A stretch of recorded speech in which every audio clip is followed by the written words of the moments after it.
dumating. Matagal na paghihintay, wakas ay natapos. Kasama ang pamilya, saya'y umaapaw. Ngunit kinabukasan, Mayo 8 ng umaga, sa daan ng Kaibyang Tunnel, dumating ang kaba. Biglang nawala ang preno, sasakyan ay humarurot sa gitna ng panganib. Puso'y halos manginip. Ngunit sa sandaling akala namin ay katapusan, may kamay na humawak sa aming kaligtasan. Salamat, Panginoon, sa iyong pag-iingat. Sa gitna ng panganib, ikaw ang aming lakas.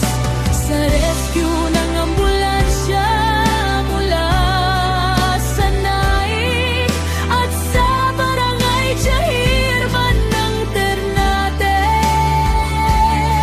nagtumugon agad. Hindi mo kami iniwan, hindi mo pinabayaan. Bawat hakbang ng buhay namin ay iyong binantayan.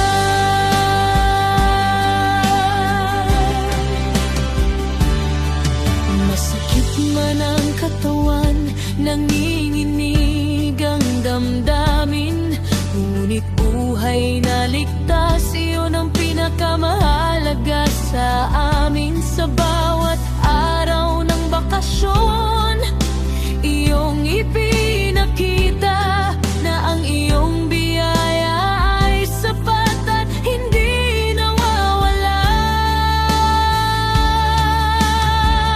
Nang kulang ang aming lakas, ikaw ang nagbigay. Nang kapos ang aming hawak, ikaw ang nagtustos.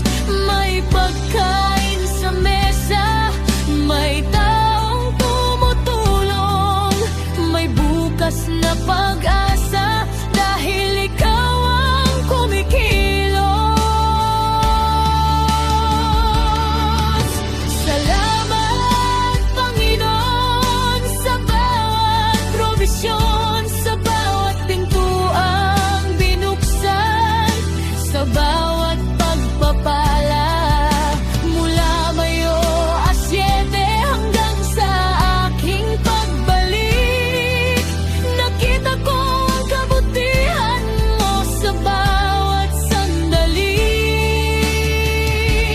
Ang aksidentey naging patotoo ng iyong kapangyarihan, at ang bakasyong ito'y naging awit ng pasasalamat.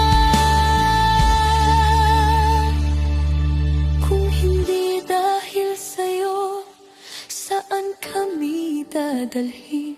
Ngunit ikaw ang aming kanlungan sa bawat sandali. Kaya habang may hininga at puso'y